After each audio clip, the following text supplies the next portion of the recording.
De final. Tudo bem, PC? Grafa, boa noite, meus amigos. Boa noite. Foi um jogo em que o Flamengo foi muito cirúrgico, né, PC? Acho que essa talvez seja a palavra mais correta para definir a atuação do Flamengo, porque o aproveitamento do Flamengo lá na frente foi impressionante, né? Boa noite, bem-vindos, meus amigos. Salve, Felipe, Mansur, Alex, quem nos acompanha. Na verdade, o jogo deixa uma mensagem muito interessante, porque se de um lado você teve um Flamengo que no segundo tempo criou apenas uma oportunidade, você teve do outro lado um Bahia que teve 3, 4 oportunidades, mas o jogo se define na precisão.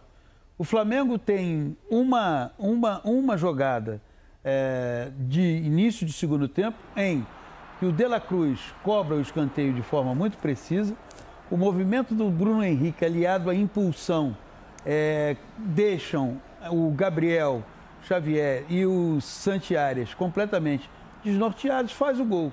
A partir desse instante, o Flamengo se posiciona mais no seu campo. O Bahia, que foi dominante a maior parte do jogo, pressiona, surgem oportunidades, mas o Bahia não tem a precisão que o Flamengo teve. E isso, principalmente quando você joga contra uma equipe tão qualificada quanto essa do Flamengo, cobra uma conta muito alta. Me lembrou um pouco o que aconteceu no jogo do Campeonato Brasileiro, no primeiro turno, em que o Flamengo não foi tão dominante assim, o Bahia criou oportunidades, empatou, mas no final levou o gol marcado pelo Davi Luiz. O confronto está em aberto? Está em aberto, mas a vantagem que o Flamengo obteve hoje, ela é muito considerável. É isso, Grafa. Apesar da vitória do Flamengo, né? Claro que o Flamengo agora se coloca em vantagem, vai jogar no Maracanã, cheio, com o apoio dos seus torcedores. Mas o Bahia já provou ao longo da temporada que não está morto, né? Que é um time que tem a bola, que consegue criar oportunidades. A ver qual será a postura no Maracanã, né, Grafa? Boa noite. É verdade. Boa noite, Felipe, Mansur, Alex, amigas e amigos do Troca. O Bahia vai ter que apresentar um futebol bem melhor do que apresentou essa noite para poder reverter essa vantagem. O Flamengo também não fez um grande jogo, foi cirúrgico, né? Na melhor ocasião que teve, na grande ocasião que teve, o Bruno Henrique foi feliz, né? Subiu de Almanac, parecia o Dadá subindo, parando no ar. Ninguém atrapalhou, né, Grafa? Então, sozinho, só direcionou ela para baixo. No segundo tempo, o Lúcio, atacante do Bahia, teve uma chance parecida, numa bola parecida, só que ele cabeceou sob o gol. Mas o Bahia bem abaixo. No pré-jogo, nós falávamos do jogo, da expectativa do jogo, que jogo de Copa é diferente do jogo do Campeonato Brasileiro. Por mais que as equipes tenham um estilo de jogo, de jogar para frente, de avançar, muitas pessoas me perguntam, o Bahia vai para cima do Flamengo? É mata-mata, é aquele discurso de vestiário, né, Alex? O jogo não termina hoje, tem 180 minutos, aquela coisa. E isso tira um pouco da característica das equipes. O Flamengo fez um jogo de preservação, né? Jogou ali, saiu nos contra-ataques, conseguiu o gol.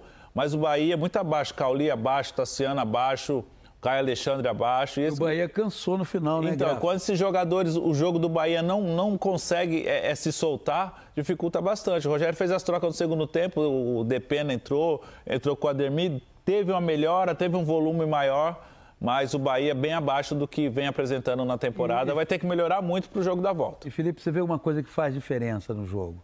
O De La Cruz hoje foi muito discreto, bem discreto. Me pareceu que, além da questão física, tinha a questão emocional pela morte do Esquerdo, se conheceram na infância, ou seja, ele perdeu um amigo de infância, alguém que ele inclusive postou a foto. E isso pesa. A gente tem uma tendência a achar que o jogador de futebol não tem sentimento. Ele entra lá e tem que jogar. Pois bem, o De La Cruz participa de um lance do jogo, que é a cobrança de escanteio. Nós vamos repetir aí o gol. A maneira como ele cobra o escanteio, a maneira como ele bate na bola, ele não se desvencilha da bola. Ele bate com aquela intenção. E me chamou a atenção, não sei se chamou a atenção de vocês, que pouco antes dos times voltarem para o segundo tempo, o Tite estava dando alguns toques para o Bruno Henrique no caminho do vestiário para o campo. Nós temos até essa imagem, mostramos na transmissão. E pelo gestual do Tite parecia falar de movimentos que ele sugeria ao Bruno Henrique, não é? E essa subida é absolutamente imarcável. Mas você veja isso, qual foi a participação do De La Cruz no jogo? Foi na cobrança do escanteio. Isso acaba fazendo a diferença. Duas ponderações sobre o escanteio, né? Queria ouvir a opinião de vocês. Primeiro, acho que essa batida, que a gente chama bola fatiada, né? Alex, que era um exímio cobrador de escanteio aqui, pode até dizer, quando você tem um jogador de muita impulsão, como é o caso do Bruno Henrique, essa batida acho que é estratégica, né, Alex? Porque consegue aproveitar ao máximo um jogador que costuma ter essa vantagem sobre os zagueiros, né? E assim, no meio do sistema defensivo, às vezes você tem algum espaço onde alguém vai estar marcado e alguém não, para poder embalar. E você vê que a bola ela vem mais rápida, né? Ela rasante, que se ela vem um pouco mais... Viajada, né? Mais viajada, dá tempo de você reposicionar ali, não dá, né? Então ele foi muito feliz, porque aquele negócio que eu comentava com os caras assim, eu vou ter que bater a bola aqui se a defesa estiver dessa maneira. Se você chegar errado ali na hora errada, o problema é seu, mas se não, vá ali que a responsabilidade é minha de pôr a bola. Foi o que aconteceu, treinaram, combinaram, certeza, e a execução dos dois foi espetacular. Me deu a sensação que a cobrança tinha algo combinado, porque os dois homens do Flamengo que estavam na área... Vão para o primeiro pau, né, Mansur? Vão para o primeiro pau, tentando isolar o Bruno Henrique com o marcador numa cobrança mais lenta. O que vai fazer a diferça ali é a impulsão. É isso. E aí o Bruno Henrique naturalmente vai ter a vantagem nesse aspecto. É jogada ensaiada. Minha impressão foi que esvaziar na direção do primeiro pau... Leva todo mundo para a primeira trave. Para diminuir os embates com o Bruno Henrique. O que me incomoda nisso de ver, e a gente vê acontecendo muitas vezes, né, Grafa, aquela questão, e principalmente... a gente aprende no futebol. Eu tenho que estar atento, eu tenho que ver. E você vê aquele defensor do Bahia... A gente vai ver agora. Perdão, desculpa, Alex. Pode falar, é bom. Porque vai sair a batida. Sim, olha ele livre, você vai ver, todos foram na direção da primeira trave e o Bruno Henrique ficou num espaço com menos defensores. Então o defensor, em momento nenhum, olha para eu poder realmente saber. E não encosta no Bruno, né, Alex? Porque às vezes eu não vou na bola, né, Felipe? A gente pula meio no corpo, você vai atrapalhar, ele cabeceia, mas sem direção. Você pode ver que ele não faz um movimento, ele vem, a bola só bate, de tão boa que vem a bola. O Bahia faz a marcação por zona, né? Fica aqueles 4 jogadores assim em linha e os jogadores que ficam fora, cada um pega um. O Bruno Henrique estava sem ser o seu marcador, ele saiu sozinho. E essa bola é jogada ensaiada, porque quando não é jogada ensaiada e o jogador bate no segundo pau, ela faz aquela banana, né? Ela vem, aquela bola que vem mais lenta no segundo pau. Essa bola é uma bola rápida, joga no segundo pau rápido. Brigar, né? E o Bruno Henrique ele nem precisou se movimentar tanto, ele só subiu e cabeceou para baixo. A jogada muito bem ensaiada. Os dois possíveis marcadores, que eram o Gabriel Xavier e o Santiago, ficaram completamente desnorteados. Quando eles viram... Santiago tentou e chegou atrasado. E Exato. aí... Quando eles viram, o Bruno Henrique nem já estava na cabeça... E a marcação por zona, os 4 que ficam parados, eles têm que ter uma impulsão muito boa, porque o cara que vem de trás correndo, ele vem correndo, subindo. Né? Normalmente ele vai subir mais que os caras. Isso parece beber naquela fonte. Você pode fazer uma simulação com o vôlei. Quando você levanta e um jogador ameaça bater... E vem o de trás aqui embaixo. A finta? Com isso, a finta. E com isso, o bloqueio fica completamente desguarnecido, porque o bloqueio vai naquele que ameaçou bater. Agora, uma outra coisa. Convenhamos, falha do Marcos Felipe, né? Não dá para isentar o goleiro do Bahia, por mais que a cabeçada tenha sido boa, o Bruno Henrique tenha subido sozinho. Não foi uma cabeçada potente, vamos dizer, não foi uma cabeçada forte.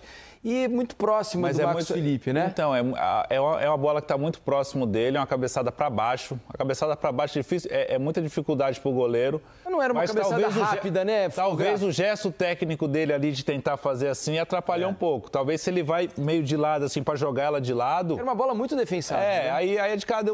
Assim, eu não fui goleiro, assim, eu não vou conseguir compreender o gesto. Mas é uma bola defensável. Por mais que ela seja cabeceada quase na risca da pequena área... Ela não vai distante dele, né? É uma bola defensável. O movimento foi lento. Que ele faz é o movimento de alguém que foi surpreendido. Por que ele pode ter sido surpreendido?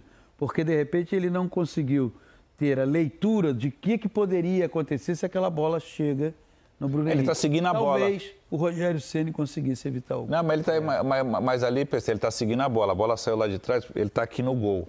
A bola saiu cruzada, ele vai seguindo a bola. Aí, quando ele viu, o Bruno Henrique subiu sozinho. Na frente dele. Mas o movimento que ele faz é que não é... O movimento dele, talvez... Ele faz esse movimento. Talvez se ele faça esse movimento para jogar... Sabe o que dificultou ali, eu vendo? Porque a gente fala da testada pro chão. Ela não pode. Se ela quicar um pouco na frente do goleiro, ela vai quicar, vai subir. Essa bola, ela cai bem embaixo dele. Essa é a bola boa nesse sentido. Verdade. Lógico que era defensável. Mas a dificuldade dele de chegar, porque realmente olha, cai a bem gente tá embaixo vendo, dele. né, na repetição, em câmera lenta... Eu achei que o movimento dele, olha, ele errou a bola. E você vê que ele faz ele errou a bola, porque assim, ele chegou na bola. Só que na hora dele fazer o movimento, porque você vê claramente que ele tentou espalmar a bola para lateral. E do outro lado? Só que ele errou a bola, olha lá. Ó. Sim. Vai mostrar, ó. Ele faz o movimento, olha lá. Ó. Sim. Ele erra a bola. E do outro lado, nas 2 vezes em que entraram, que os jogadores do Bahia entraram cara a cara, o Matheus Cunha saiu muito bem. Muito bem. É verdade. As 2 vezes. Olha como é que o jogo vai tendo sutis diferenças. Sim, sim. Não é? Quer dizer, o Matheus Cunha, quando o Bahia conseguiu criar uma situação real e efetiva de gol, ele saiu-se muito bem. Uma outra coisa que vocês chamaram a atenção aqui é sobre a questão física, né? E a gente, foi ontem, Mansur, que a gente falou aqui sobre isso, na semana passada, não me lembro, Alex talvez se lembre. Inteiro. Não, porque a gente tem uma questão a respeito do Bahia, porque o Bahia é um time de muito controle, né? É um time pouco potente, né? Fisicamente, assim. É um time de muito controle, muita técnica e tal. E quando pede um jogador, por exemplo, como o Biel, que é um jogador da velocidade, um jogador da profundidade, as substituições, às vezes, não são suficientes para manter um ritmo mais agressivo, principalmente quando é um time que está atrás no placar e precisa buscar o empate. É algo que o Bahia rotineiramente tem o jogo do Bahia é um jogo que desgasta, né? Fisicamente. E ele não tem como compensar os jogadores que se desgastam. Hoje houve um determinado instante em que o Rogério, numa tacada só, tirou o Caio Alexandre, o Everton Ribeiro e o Cauli, porque eles estavam exaustos. Não podemos esquecer, e aí foi uma opção do Bahia, que domingo o Bahia jogou contra o Botafogo 0-0, que foi um jogo que exigiu muito do ponto de vista físico. Porque você enfrenta um Botafogo, que é um time que promove, pratica um jogo muito forte do ponto de vista físico, do ponto de vista técnico. Então o Bahia acusou esse golpe hoje. E curioso, né? Porque além da questão física que a gente está falando, o Bahia fez 2 bons jogos e não venceu nenhum dos 2. Né? Sim. O Bahia não conseguiu vencer o Botafogo. Faltou um grafite mas lá. Empatou. Você vê que mas eu falo até de característica, porque às vezes o Everaldo ele tá jogando aberto. Centroavante, né? Eu tô tanto assim na perto da área. Ele não precisa ficar ali mais aberto, concordo? Isso tá vindo agora na minha cabeça. E às vezes deixar ele como realmente o atacante. Ele joga mais aberto porque o Tassiano tem uma característica muito forte de entrar na área. Sim, não, e ele abre esse deixa espaço. o Cauli preservado, tá Isso. bom. Mas eu falo, quando ele domina realmente ali naquele terço final de campo... Mas ali me parece que a ideia, de fato, o time é desenhado para que o Everaldo faça o movimento de fora para a área, o corredor fica para o Arias. Sim. O Tassiano também fecha da esquerda para dentro, para ser uma espécie de um segundo atacante, mas com mais liberdade de movimento. O Everaldo tenta virar, de fato, essa referência. Eu não acho que o Everaldo fique... Eu não vejo o Everaldo como um homem aberto. Eu vejo o Everaldo como um homem aberto na parte defensiva, né? Na forma, um tanto engenhosa como o Rogério fez, montou, para que o Cauli não precise ser um homem de recomposição o tempo todo e seja o jogador mais liberado. O trio de meio, Caio Alexandre, Jean Lucas, Everton Ribeiro recompõe como um tripé por dentro. Everaldo volta pela direita, Tassiano pela esquerda, quando o Bahia se estabelece no campo de ataque. É por isso que o Rogério fala muito que os jogos do Bahia não podem virar uma ida e volta. Porque senão a característica de meio dele não vai sustentar esse tipo de jogo e nem ofensivamente esses jogadores vão ter tempo de se estruturar no campo ofensivo para os homens de fora atacarem a área, para ele formar a superioridade numérica por dentro. Eu acho que tem muito de acordo com o que cada treinador pensou para o jogo. A gente pode até se aprofundar. Eu acho que, para mim, olhando a escalação, quando o Tite optou por ter Léo Ortiz, De La Cruz e o Gerson pela direita e não o Michel de saída, que era o que muita gente... Era isso, a maioria dos prognósticos de pré-jogo. O que ele tentava era, primeiro, ter 3 meio-campistas no centro, mais o Gerson partindo aberto, para tentar minimamente equilibrar esse acúmulo de jogadores do Bahia pelo centro. Enquanto o Bahia, a gente sabe que ter essa superioridade para fazer o jogo fluir. Para mim, no primeiro tempo, não aconteceu o jogo que nenhum dos dois gostaria.